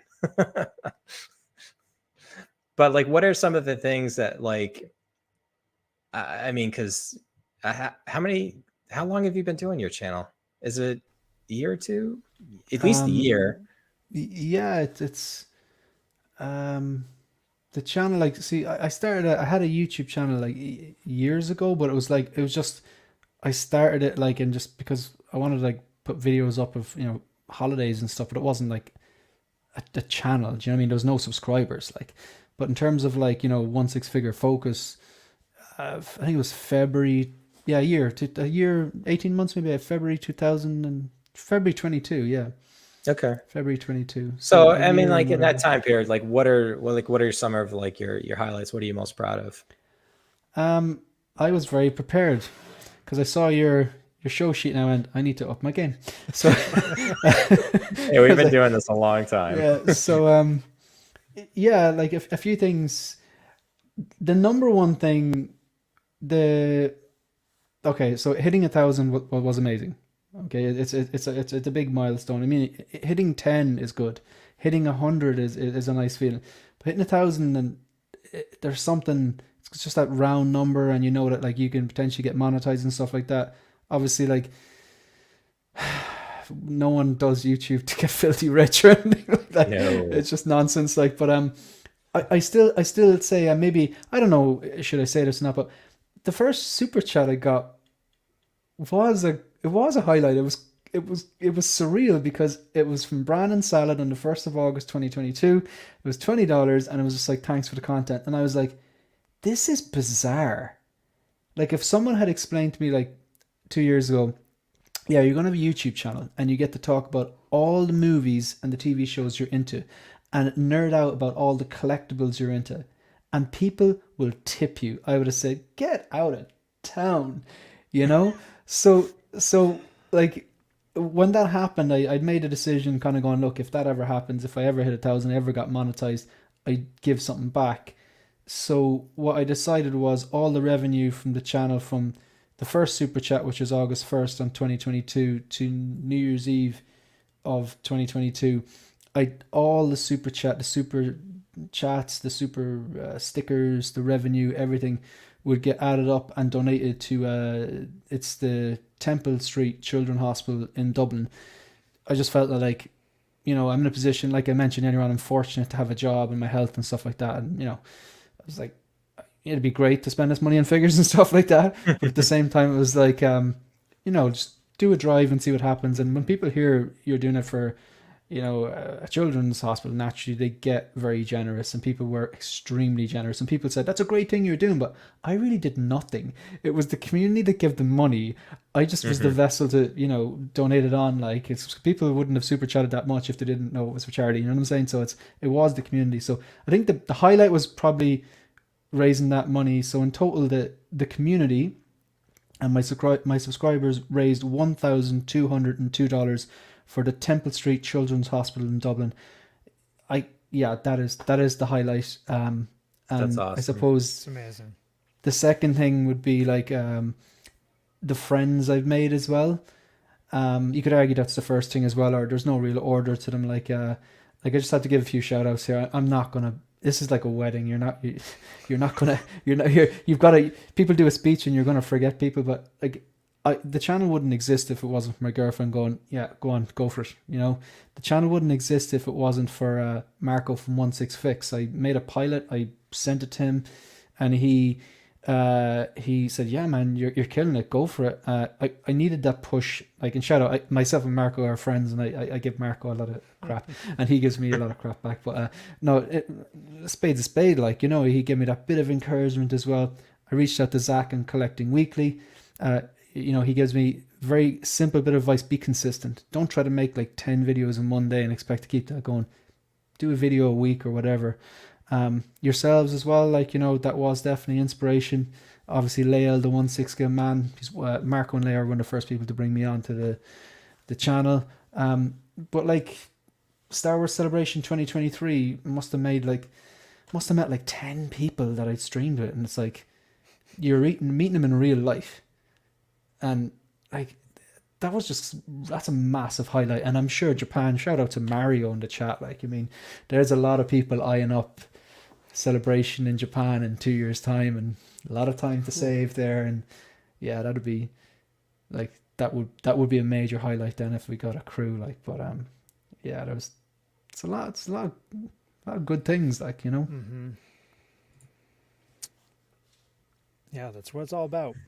That's what it's all about.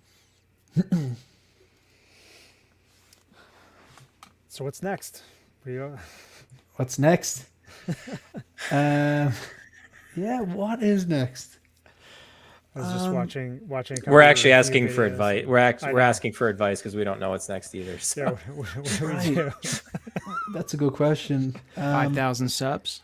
Yeah. Well, we're 2000. 1 second. 2000. 296. So That's like, impressive. much more than I thought I'd ever get. Again, Ian H and Silverfox, who streams in a Monday night, and I met him in Star Wars Celebration. He donated a brand new Civil War Winter Soldier, brand new in box, and he said, I want to give this to you, and you're going to give this away for your 3000k subs. So he's a lot more confidence in me than I do in myself. So if and when that happens, we're going to give that away, courtesy of Ian H and Silverfox. Again, awesome. Another pay it forward moment, just class what he's done there. So there's that. I'm going to keep the Hope Show going on the Monday nights, and just it's a funny thing. It's like I don't have, the channel is structured, but I don't necessarily have specific goals, if that makes sense. Like when I started an Instagram page first, I'm just like, oh, I'm just going to, I can take photos. I got a light box. I'll take a few photos. I'll put them up, and that kind of took off. And I said, I did actually post on the Sixth Scale Scavengers Facebook page, saying, hope this is all right. I've an Instagram page. I take photos, and, I want to set a goal of hitting 1,000 followers in 2022 or something like that. And then that took off, and I was like, oh, this is brilliant. It was like, around that time, I toyed with the idea of doing a pilot. I showed it to Marco and a few other people, and they're like, yeah, go for it. And then I was like, okay, get 100 subs. And then I was like, okay, push on and try to get 1,000 subs. And I'm goal orientated in that way. But right now, it's just like, I'm just really, really enjoying it. Do you know what I mean? Yeah. So I don't have That's what it's about, man. I'm homing in on 10,000 or homing in on 5,000. It would be nice, of course it would. But I don't really have I don't have an answer to a specific goal. Yeah. You know what I mean? I would like to work on certain aspects of the channel. Like my reviews, the last 2 reviews I've done, I found I'm kind of getting to where I want with my style. So I suppose work on the reviews and work on a style that if you put the first 30 seconds on, let's say, besides the intro of me, if you kind of realize, oh, this is Shane, like, so maybe something like that, like, so yeah. I watched your Bestman Luke review. Yeah, enjoyed it. So it was good. Oh, thanks, I appreciate it. Yeah. I enjoyed not getting a copyright strike for that music. I was wondering. Yeah, there's if you take a song that's been remixed, sometimes you don't get copyright strikes. Whereas I open up the Hope Show every Monday night with Marilyn Manson's track, The Dope Show, and I get a copyright strike every week. It's not like a strike. It's just like, look, you can mute this and we can monetize your video, or you can leave it go and it's demonetized. So the people live get to hear the track, but the people in the replay, just that 30 seconds is gone. Yeah. So I'm comfortable with that. Whereas if you get a remix, sometimes you get away with it. So yeah, it's Chris and TC I am like, our legal budget is like $0. So like I am like super ultra careful. Like I don't. Bryan's the that's way why on the opposite. That's why we got those classic garage band tunes that you made. Yeah. My intro, the normal intro, it's dubstep. It sounds like music that would come out of a dishwasher. That's all on. That's a garage band. A total of like 4 minutes messing around. Yeah, that'll do. So yeah. So no copyright strikes or crap. It works. So, yeah.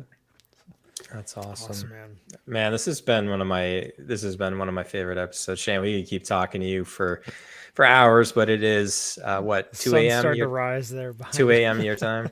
That's grand.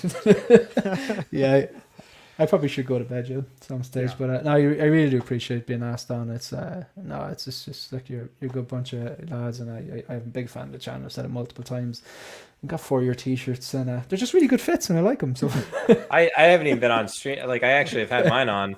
I had to rebuy this because all my other ones had just like worn through. So yeah, I had to get a replacement. So I'll be rocking this next week in Florida. I'd love to. I think I'm trying to see if I can run into to Robert. He actually works down there, so I ran into him 3 years ago when I was down there. 2019 is what? No, that would have been 4 years ago. Gosh, time flies. But yeah, we'll see. It's great times, but man, like this has just been a really fun chat. Hopefully, everybody didn't mind us waxing poetic for a little bit about where we've been and who knows where we're going to go from here. But we're glad to be back, and Shane, thank you for everything that you do in the community as well. It's you're one of the good doobies, as I'd say. Just keep doing what you're doing. I'm a big fan of your work, and thank you. You're on the right track. You certainly have surpassed the student has now become the master. I don't know about that.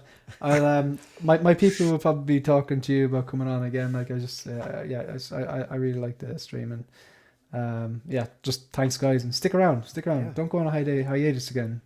Now we're back. People like you. We're back.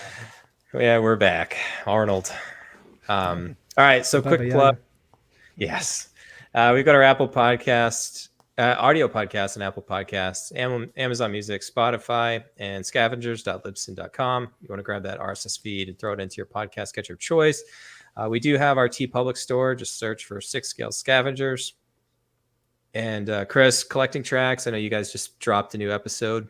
Yeah, I mentioned it last time, but the newest episode of Collecting Tracks on fanthatracks.com is available. That's where Richard and I do some Star Wars and Indiana Jones toy comparisons. So check it out. And if you have not subscribed to Shane's channel yet, 16 Focus, definitely go ahead and do that for sure. And you'll get to see a lot more of him. So guys, I don't know if we've had a 2-hour show in a long time. I know, here we are. Stretching Shane out tonight. But it's right at your bedtime. Yeah. It's right at your bedtime now, Chris. So I know. Maybe we got to this 7 start time Eastern could be something we do. Go right up to bed. Yeah. All right. So guys, thanks. Appreciate you all coming on. Shane, the invite will be in the mail again. We'd love to have you on again at some point. So, Chris, my friend, bring us home. Excelsior.